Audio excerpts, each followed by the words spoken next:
Can you start a podcast with me, please? I need something to do.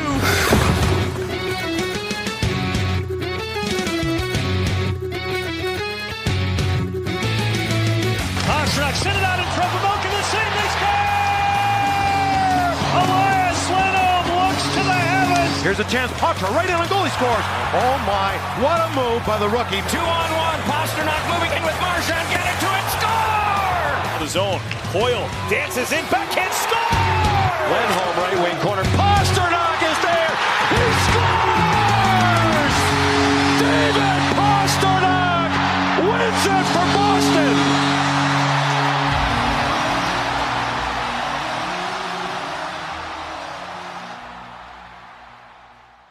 Welcome in, everyone, to another episode of Bruins Tape to Tape. I'm your host today, Caroline with a K, and boy, do we have a lot to talk about. So let's just get right into it and welcome in my fabulous co-host, Maria from Watertown. Hello, Maria. Hello, Caroline. Even though it's cloudy, it's a sunny day in Bruins Nation. It is. And it's been quite the week, not just for the Boston Bruins, but literally every team in the East. It's been a nail biter. And I almost want to say that this year, and hopefully I'm not cursing it, but this year it's not a doodle bug race. In fact, I feel like it's very different from past years because those teams that are fighting for a playoff spot, every single one of them, people had opinions on before the start of the season and at the start of the season. And I would argue that every single one of those teams fighting for a spot has something to prove, whether it's Columbus or Ottawa, Detroit, Boston, Pittsburgh, all of these teams that are really, really down to the wire. It does not feel like a doodle bug race at all. No, and if we remember correctly and we go back to the preseason predictions that were on NHL Network, there were hardly any writers who even had the Boston Bruins in playoff contention. And, I myself had predicted early on that I thought they would be competitive, but I didn't think they would make the playoffs. And I am fine to be proven wrong. I will be happy to be proven wrong, but things are getting a little too close for comfort, man. There is very, very limited, if no margin for error, with about 8-9 games for most teams left in this season. Yes, exactly. And going into the week, all of those teams that I mentioned had the same number of games played. Right now, it's a little uneven again. We'll set the table to showcase what we're going to be discussing later, which is the playoff picture at hand. But you've got Boston and Columbus with 74 games played, but you've got Montreal with 73, Ottawa and Detroit also with 73 games played. And all of these teams are well within the margin of error. You have, and actually even Philadelphia has kind of snuck up out of nowhere with also 86 points for them, Detroit and Ottawa. And you've got 88 points for Columbus, although they are fighting potentially for that third spot in the Metro. So they're currently tied in points with Pittsburgh, although tiebreaker being in favor of Pittsburgh. And then Montreal with 94 points. So it is absurdly tight. It is very stressful to be watching all of these games as a Bruins fan, but it is a pretty fantastic. But all the Bruins can do is focus on their own game and getting points. Exactly. Before we talk a little bit more about that big picture, let's talk about a little bit of news semi around the rink because, again, we're going to be really focusing on this playoff picture. But the biggest news for the Boston Bruins outside of Boston is the fact that James Higgins has signed his ATO and is currently in Providence. He's played a few games and he seems to be settling in nicely. He's had his first goal. He's had a few assists. It seems like he's also really starting to adjust to the pace of play. Obviously, D1 hockey is fast hockey, but the AHL is even faster and the NHL is even faster than that. And so it was a great idea, of course, to have him get started in Providence as soon as possible. But knowing and understanding the fact that Bruins playoff picture could come down to the final games, do we see him for a game? I don't think it's wise. Right. I don't think it's wise to do so. You are battling for your playoff positioning. You have got guys right now that have been there throughout the course of the battle for this playoff positioning. I'm not sure I see the benefits to James Higgins right now in his development. I could be wrong, but the question is, who do you pull out of the lineup to do so? And let's not forget that regular season games are one level and playoffs are a whole nother level. And I know there's been a lot of conversation about, they did it with Charlie McAvoy and they did it with Torrey Krug. And I know people are excited about seeing what this young man can do for the future of Boston Bruins. I'm just not sure that it needs to happen right now. But yeah. Well, and I think you make a really good point in that, yeah, sure, Charlie McAvoy, Torrey Krug, they came in during the playoffs and at the very end. But there are two very big differences. One being Charlie McAvoy was and is a completely different beast of a player. Higgins is obviously an excellent player, 7th overall pick. But I feel like where Chucky was at a similar point in his career, first of all, McAvoy was older. I believe he was 20. And he was much more ready. And also, the Bruins playoff picture was very different. They were already, if not already in the playoffs, I can't remember the timing exactly, but it was already a done deal in terms of what the playoffs were going to be. And that is not the case today. No, and you know what? If the Bruins end up with that X by their name that says they've clinched and you've got a couple of games left, all right, fine. Yeah. Right? Bring them up. What do bring them up and see. Give them a taste. Give them give them a little bit of a flavor. Yeah. But I just think it's a risky move. I agree. Speaking of, I think, possibly risky moves before the playoffs, the other big piece of news around the rink is the fact that Bruce Cassidy is out. Holy shit. As the head coach of the Vegas Golden Knights, replaced by John Tortorella, who I had to check this because it felt weird. Tortorella was let go as the Flyers head coach almost exactly to the day a year ago from his announcement. It was like a year and 2 days. And we don't have any additional information. Nothing has come out.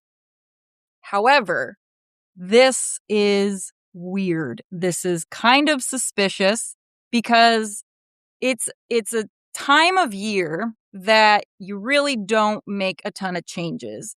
And it's a strange time to make a coaching change, regardless if you are in the playoffs or out of the playoff picture. So I believe for Tortorella, when he was fired as the Philadelphia head coach, the playoff picture was there is no playoffs for this team.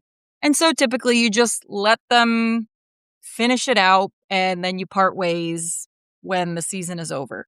The Vegas Golden Knights are in a playoff position. They've not played very well in the last 10 to 15 games. However, because they are blessed to be in that ridiculous Pacific Division, it seems like you don't have to be very good to be in a prime spot. And yet, with 2 weeks to go in the regular season, the Vegas Golden Knights decide he's out, Torts is in, and you've got a team that has a brand new coach just before the playoffs. I can't imagine how that is a good idea at all. So this is my speculation because of the timing and the weirdness and the potential for disruption for the players. Right. Something was not good there. Something must have happened. You don't just fire a coach 2 weeks before the playoffs when the players have been playing his system. It's a huge change. And to bring in Tortorella, to me, signals that ownership or whoever's making the decisions has decided that significant change needs to be brought in, because John Tortorella has earned the reputation, for good or for bad, as being the coach you bring in when you need to fix things and you need a serious guy to do it. It's like boot camp fixing, not the we're going to, hold hands and kumbaya and build a team to fix it. He comes in to fix really broken teams. What's your take? So I too think it's an odd timing for this to happen with 8 games left in the season. It has happened before. I think Larry Robinson, way back, took over as interim head coach of the New Jersey Devils with 8 games remaining, and the Devils ended up winning the Stanley Cup that year. Now, we all know Bruce Cassidy quite well here. And we know that Bruce Cassidy's ways can be a bit harsh. Yes. And we also know that his messaging after a period of time can sometimes fall on deaf ears or become very old. Now, if perhaps players, I heard a little snippet of what Elliot Friedman said earlier about this, and it seems that players had gone to management and ownership earlier on, and they backed Bruce. Now, whether or not that message from players grew even louder this time around, but they're not bringing in a guy who's any softer or fuzzier than. No. But I also understand though too that, Tortorella was part of the USA men's hockey team coaching staff. Yep. And by all accounts, guys like playing for Tortorella. He can be rough and tough, but 99% of the time he has his players' backs. Yeah. And Vegas has been getting also shitty goaltending. Now, I don't know, is that a coaching issue or whatever? But, this is a Golden Knights organization who discards players and coaches like, we take out our trash. Yep. So, as shocking as it is, not shocking, right? And, maybe they felt that they needed to do this because maybe they feel that they are a better team than what they are showing in that brutal Pacific Division. Yeah. And they wanted to give themselves a better opportunity at making a run for a Stanley Cup. I don't know. But it did seem to come out of virtually nowhere. Yeah. And you've mentioned, and it's a well-known thing where, like you said, Vegas has a tendency to, throw away players, have no qualms about turning their back. Let's say that there was nothing. Sure, it's entirely possible that there was no incident or whatever happened. It's then a really crappy thing to do as an organization to dump a coach at this point for a multitude of reasons. One, that coach has given you almost the entire season. You're not going to give him the courtesy to finish it out. If the writing's on the wall, the writing's on the wall. Fine. But if the players have tuned him out, right? If players have tuned him out and you're in this brutal of a division, and on paper you look good, right? But you're not playing up to that level or that potential, then what is the organization seemingly supposed to throw the season away? And if you have players bitching, leaders on the team, if I'm not saying that that somewhat happened here in Boston with Bruce, right? Which, it's like you say to yourself, Bruce, maybe you want to change your style a little bit, Yeah. I mean, look, what happened in Boston, he lost the room. That happens to every coach eventually, right? The messaging just becomes stale. But I think it's kind of also really crappy on the part of Vegas that if that's what it was, if there was otherwise no other incident, you've now also made people pause around Cassidy. And I'm not saying that he's going to have a harder time finding a job, but it might not be as easy because people will want to say, well, what happened? What happened? In a way that's a little bit more suspicious than, the natural parting of ways when the season ends. Right. The timing is just bad. Odd. Yeah. For a team that's in, and again, maybe management and ownership feels that they've been underachieving. And now you do have leaders and senior players on the team saying we can't with him anymore. We just can't. And you can't just allow your season to be proverbially flushed down the toilet. Yeah, agreed. So we will find out more, I'm sure, in the coming days. But yeah, I'm sure there'll be more tea that comes out. Yeah. It's 100% a statement on behalf of the Vegas Golden Knights to bring in someone like John Tortorella. He is not some sort of warm body placeholder at all. He comes in, he's coming to work. Keep an eye a little bit on that. Should make for some interesting playoff hockey out west. But let's shift back over to the Bruins and this playoff race and the insane week that we experienced. It was the last 4 games, a microcosm of what this entire season has been. We had a disastrous game against the Toronto Maple Leafs first. And luckily for us, unlike how we've seen during this particular season, there wasn't some sort of multi-game skid to follow said disastrous game. However, it was still a little bit of a roller coaster from that point on. So let's talk really briefly about the Toronto game because, we don't want to necessarily rehash some of it in the sense that we've been here before. They didn't show up. They were just an embarrassing product out on the ice. Their power play continues to be just deplorable. But Maria, you'd made a comment to me before we started recording today about how this horrible game actually laid the foundation for what we saw later in the week. Explain.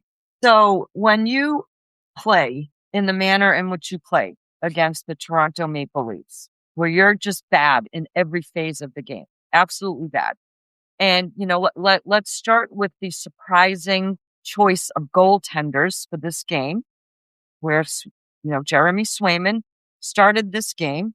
And we were all guessing that it would have been the opposite because then they had a game the very next night in Buffalo, which we all said, listen, this is going to be a statement game for the Sabres. Corpse is going to play against the Leafs and Swayman will play against the Sabres, blah, blah, blah.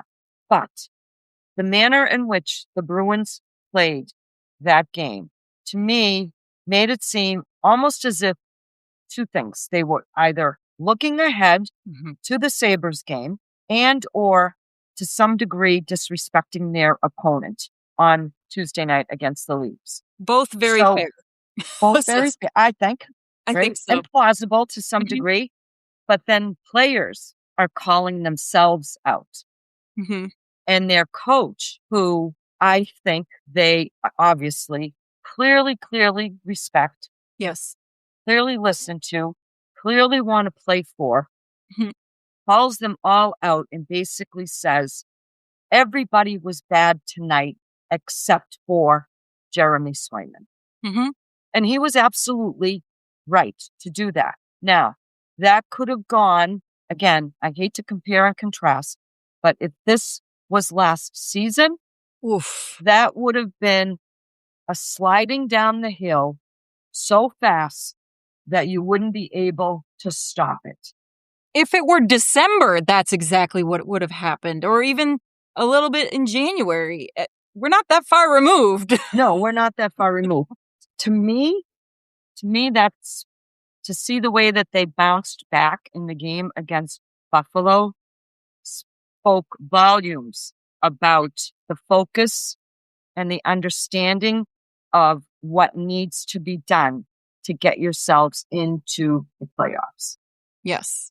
Yeah, 100%. I think you're absolutely right in that they came off a series of wins prior to this Toronto game where they were showcasing all the best things about this Boston Bruins team, and to play against the Leafs and be so badly embarrassed. I'm glad it happened to some degree because it was the wake-up call that they needed to survive the rest of this particular week and perhaps give them something to go after, to dig down for, because playing against Buffalo and Minnesota and Columbus really, really tested them.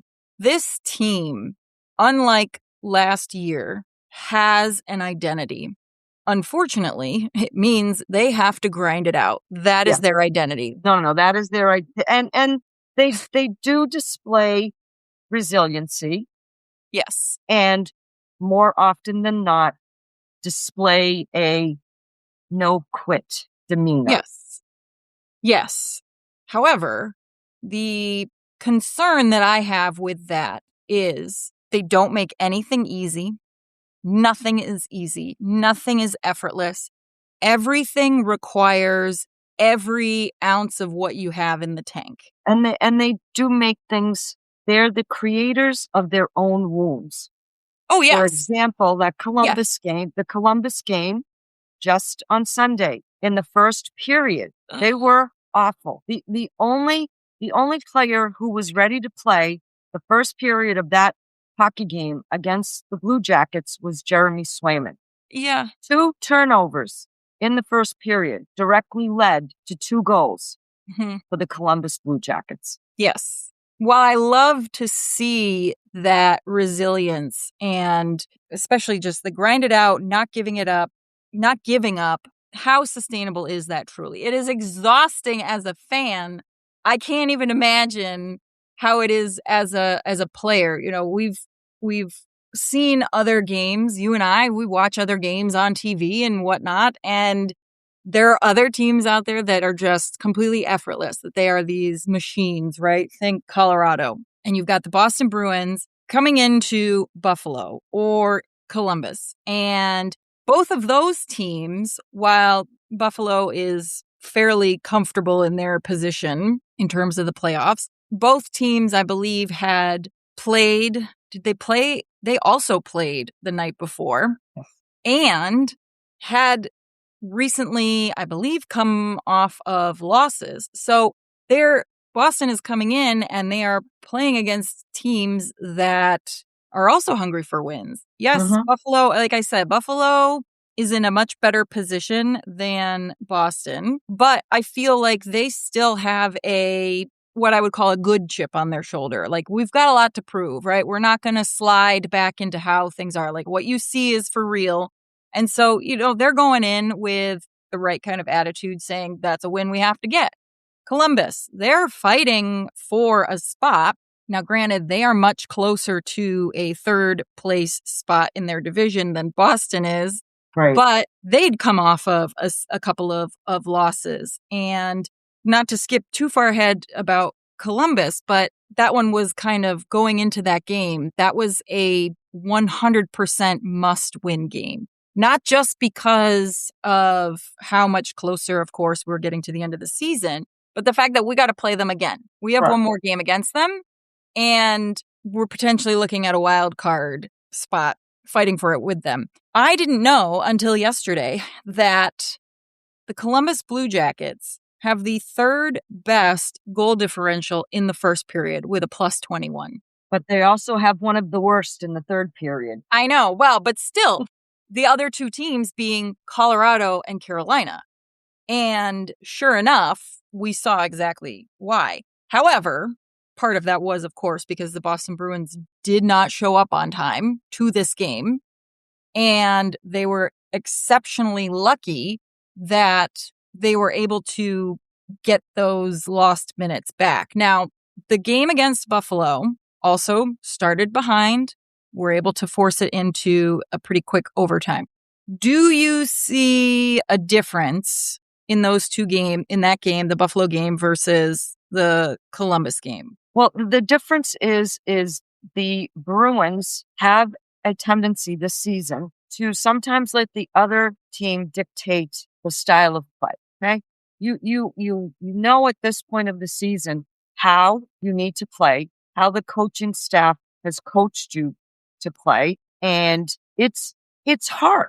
It's really hard, right? Because you have to play both ends of the ice with this style that Marco has implemented. There is no ifs, ands, or buts about it.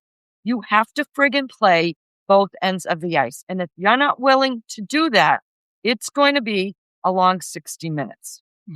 And so for whatever reason, when the Bruins hit the ice on Sunday night against the Blue Jackets, they allowed Columbus to run roughshod over them. And it wasn't until very, very late in that first period where Tanner Jeannot and Mark Kastelik had a couple of heavyweight bouts saying, okay, you think you guys are going to do this all night? We have news for you. This is what's going to happen if you think you're going to keep playing this way. So not only was it a message to the Blue Jackets, it was also a message to their teammates. Right. Too. Wake up. Wake the bleep up. Uninspiring hockey in that game. No, that first period was like, are you kidding me? I can't watch this. I can't watch this. Yeah. And then you start thinking about, oh my God, here it comes. The Monday morning quarterbacking about Swayman playing back-to-back games and the criticism with regard to that. And you know my thought on that, right? You got to be the guy. Swayman has to be the guy. He has to bear the brunt of the workload for likely the remaining portion of the season. And if they get into the playoffs, dude, the net is yours until you say otherwise. So, and I want to say, I mean, I'm sure the players know these things. I want to say that prior to Swayman's back-to-back start, which I had a feeling was coming because of how good he's played, I knew it was coming. I wasn't sure if it was a good idea, but I knew it was coming. I also think he is incredibly competitive. And I want to say, I could be totally making this up, that this is the only other goalie who's done this, but I know he has done this.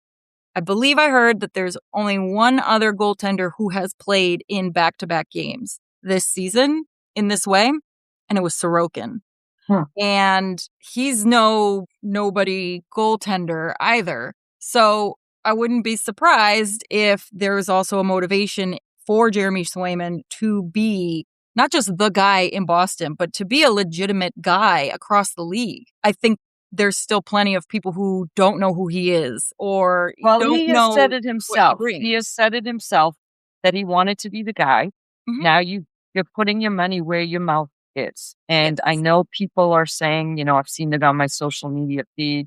Yeah, well, I want to see what he does in the playoffs. Look. All right. Well, one step at a time. When you get into the playoffs, it's because he helped get you into the playoffs. All right. Right. Can we just Well, and we had this whole conversation in our Discord group, which again, if you haven't joined in, you should totally stop in for game day chats. But after that first period, we were discussing the fact that he was great. The team in front of him was garbage. And are we looking at a situation where we wasted did we waste a good Swayman start? Would have been a very fair question if the results were different. Right. But I have to say, I didn't see that comeback coming. No. And I had said in the Discord, we just need a goal. They needed one goal, right? Because the Bruins came out hot in that second period. They were a totally different team from the first period to the second period. Yes. And I think Columbus was a little bit shell-shocked. Yes. Because the Bruins have been bad in the second period. Right. No. It's not a small sample size, but generally they are bad in the second period. So their hard work was rewarded, and the power play actually came through in a really big way against Columbus. And I have to say that game against Columbus on Sunday night was probably my favorite game of the year to watch. Yeah. I felt like it was a playoff game. Yeah. Which is funny because I felt that the game against Minnesota was actually one of my favorite games of the season because I thought it was It was a lot of fun. And part of me wonders if Boston's slow start, non-start in the first period against Columbus was, again, another situation where they came off of what I would call one of their more effortless wins against a good team in the Minnesota Wild. You know, that game, you look at it on paper and you think, well, Minnesota is the better team. They have the more depth. They've got Quinn Hughes. They have more. They've got spectacular goaltending. And Boston just owned that game for 50 minutes of effortless ownership on their part. And, you know, they got a little squishy for a stretch in the third. But on the whole, one of the most fun games that I've seen Boston play all season. And that's a little bit of my concern now. I'm thinking, are we seeing this kind of a pattern where Boston has a great game, a fun game, a high energy game, an energizing game, and then they go into their next game that is a very much so must win, not just for point collecting like the Minnesota game was, but because of a legitimate threat on their position in the playoff structure. And then they go and they don't start on time. Fortunately, unlike with the Toronto game, they woke up and did not allow that to go on. So are we worried that this is something that we could be seeing again where, okay, what's this next game going to look like? Because they were able to eke it out. So what? They're proud of themselves and they forget to play when they play against Dallas? I don't know. Are you worried? I'm worried. Yes, because, instances like that can still rear their ugly head, but they can ill afford to have regular recurring instances of periods like that period against Columbus. Because, I know you've heard me say this before, you have to work all that much more harder to come from behind. It takes so much more effort and energy to play from behind. Yep. And if you don't start on time, especially in the playoffs, it can cost you. It can cost you a series. I mean, there's just no other way to say it. So my hope is that these are, buckets of cold water that get slapped in their faces. It seems to me there are enough leaders in that room that have the voice to be able to say, we're not playing like this. Right. Okay. We are not going to play like shit again for an entire game. Yeah.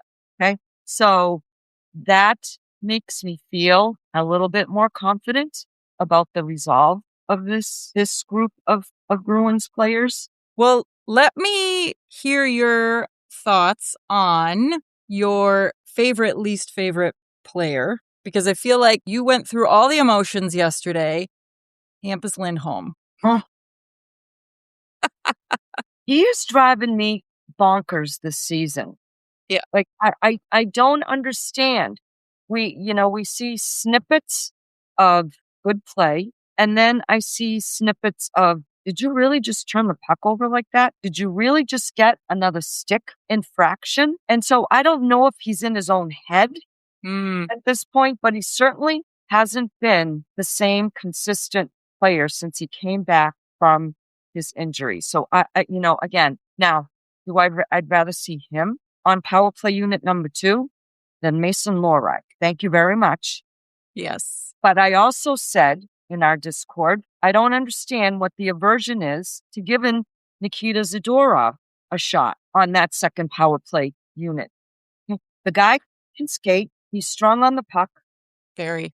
He's got a good hard shot. What have you got to lose at this moment in time? I don't know. I can't keep watching either Lindholm or Lohrei and sometimes McAvoy giving up odd man rushes when you're on a friggin' power play. Right. I'm okay with Chucky staying on power play because one. he's in beast mode, and we'll talk about his stats in a little bit. He's in beast mode. He's having that second unit. No. You have other options. You have other options, and I don't understand, right? What have you got to lose? I don't know. I said this exactly last night. I don't really want to see Hampus on the power play 2 unit Yes, anymore. You did. You Really did. don't. And my response was limited options. They do have limited options in that regard. But it doesn't mean we have no options. Right. It doesn't mean that you have no options, which is why, and I said this, I don't know when. I even said it to the guys on Morning Brew, and Jaffe was like, I know, I agree with you. This is when the power play struggles were like, it was bad. It was really, really bad. Yeah.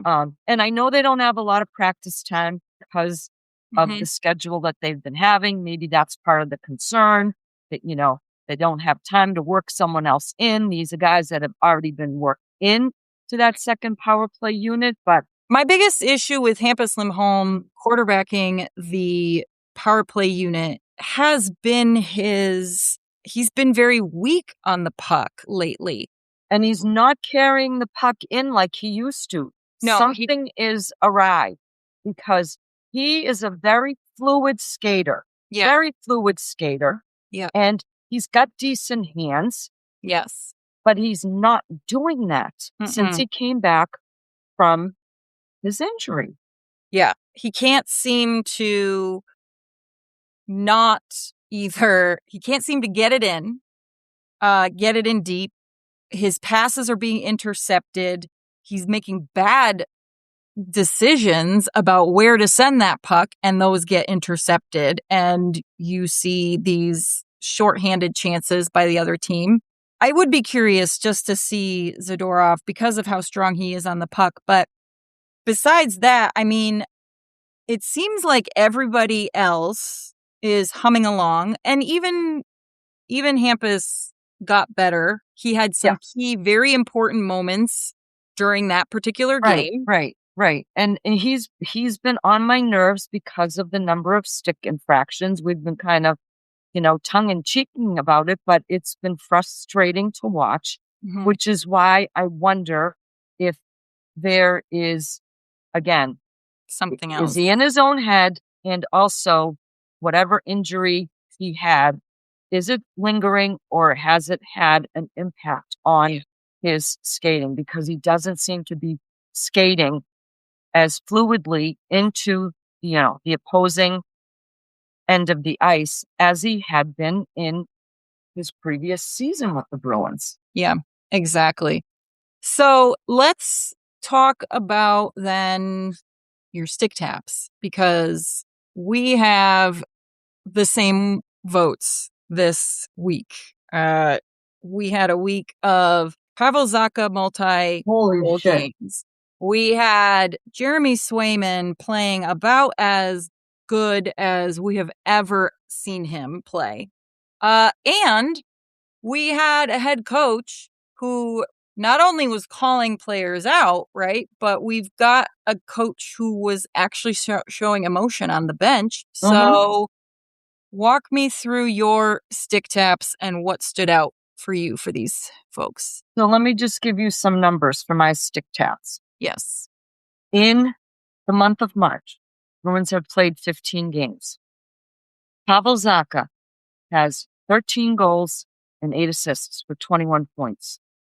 Pasta is next in line, 7 goals, 13 assists for 20 points. Victor Arvidsson. Love this man. 5 goals, 12 assists, 17 points. Charlie McAvoy, a beast. 6 points, 10 assists, 16 points. Casey Middlestat has 11 points.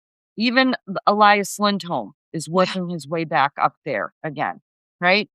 The one guy I really still feel that he's got to get his ass moving is Morgan Geekie. Yes. But that line, he's got points. Of Zacha, Arvidsson, and Middlestat has been killer. Absolutely. They are quickly becoming lethal weapons for the Boston Bruins. So they all get my stick taps. And I really do hope that the Bruins reach an agreement to extend Arvidsson in the offseason, because I think this guy this guy epitomizes Mm-hmm. being a Boston Bruin. I think he Yes. likes playing here. I like watching him play here. Works his ass off. He clearly has developed a great rapport and working relationship with Pavel Zacha. I think Zacha's been rejuvenated. We've never seen him play like this before, ever. This is a career season. Waiting for, Mhm. right? Yes. And again, Waiting forever, it seems. it's all coming at a good time. Mhm. Coming at a good time. Mm-hmm. And Jeremy Swayman, he's been a workhorse, and Yes. he's going to continue to need to be a workhorse. Mm-hmm. And I thought I heard some snippets on a couple of different podcasts about, Vezina conversation, Vezina votes potentially for Mhm. Swayman, and Jack Adams votes for Marco Sturm. Yes. Yes. Well, and also in regards to Arvidsson, not only is he all of the things that you said, but he also is a great ambassador for Marco Sturm's system because it fits him like a glove, quite frankly. And I think he's also a leader in that room. I Yes. think he speaks when he needs to speak. Mm-hmm. Yes, exactly. I'm loving all of those particular choices. Now, the penalty box, we didn't talk much because it irritates us to no end. Mason Lohrei. I'm not remembering the exact game. However, he had a game that was so atrocious. I think it was Buffalo. I fully expected the coach to staple his butt to the bench. I thought he would get a healthy scratch. Didn't. And he wasn't the only one. I mean, the Maple Leafs game was bad. I think he had some It was 2 games in the in a row. Maple Leafs game. At the Maple Leafs game, he clearly was outmuscled. Oh, He was God. clearly outmuscled on more than one occasion. And I've said this before, he needs to be stronger on the puck, and he needs to win puck battles. And I think there was a little bit of a carryover into the Buffalo game. He wasn't the only one that was bad in that Toronto game.